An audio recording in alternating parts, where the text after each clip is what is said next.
কি এমনি এমনি হয়ে গেছে গা বিনা পরিশ্রমে? জীবনও না। স্কুল, কলেজ, বিশ্ববিদ্যালয় এই তিনটাতে ক্লাসে প্রথম হওয়ার জন্য আমি সব সময় করছি প্রতিযোগিতা।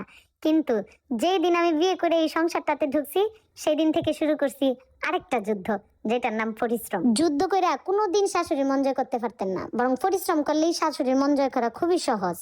অনেকে কইবেন কি আপনার শাশুড়ি বালা, এর লাগে আপনি মন জয় করতেছেন, আমরা শাশুড়ির না জি না, তাহলে আপনি এলেন একটা শয়তানের বস্তা। হইলে হইলে কয়দিন কাম হইয়া করে হাফায় যান গা, পরে শাশুড়ির লগে লাগাই দেন কাইজা, শাশুড়ির মাথা মুতা কায়লাইন বাইজা, পরে দোষ দেন যে আমার শাশুড়ি বালা না। আমি অনেক করে দেখছি আমার শাশুড়ির মন ফাইলে। আমি আপনারা কই আমি আমার শাশুড়ির পানিটা বইরা খাইতে দিতে চাই না। আমি ইচ্ছা করে কই যে মা আপনার কিছু করা লাগতো না, আমার অনেক পরিশ্রম হয় অনেক সময়, কিন্তু তারপরে আমি আমার কাজ ছাড়ি না। আপনি 2 দিন কাম হইরা 3 দিনের দিন হাঁপায় গিয়া শাশুড়ির লগে কাইজা লাগাই দিলে শাশুড়ি বিডি আপনার বালা ফাইবো কি? সংসার অত সহজ না, আপনার কাম করে যাইতে হইব। এই যে কন্যা এনে সারা জীবন কাম করে গেলেও কোনো নাম নাই, এই ভাই মন মানসিকতা বানাইলে অন লাগবো, কাম করবেন কিন্তু নাম পাইতেন না।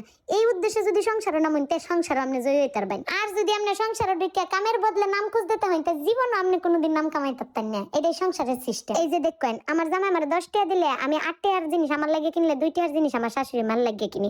আর আপনার আর জামাই যদি আপনারা টাকা দেয়, আপনারা যদি 10 টাকা কাঠের তলে ঢুকাইলেন, তে তো আপনারা শাশুড়ির লগে আপনারা সম্পর্ক দুঃসম্পর্ক। বউ শাশুড়ি মিলেমিশে খাওয়া আর সংসার করার মধ্যে একটা মজা আছে, এটা অনেক বউ বুঝে না। আবার কিছু কিছু ক্ষেত্রে অনেক শাশুড়িও বুঝে না, এরা দুজন দুজনের প্রতিদ্বন্দ্বী মনে করে। এই যে দেখেন আমি আবার আমার শাশুড়ি অনেক বুঝি, সেই ভিডিও আমার অনেক ভালো বুঝে। এই যে দেখেন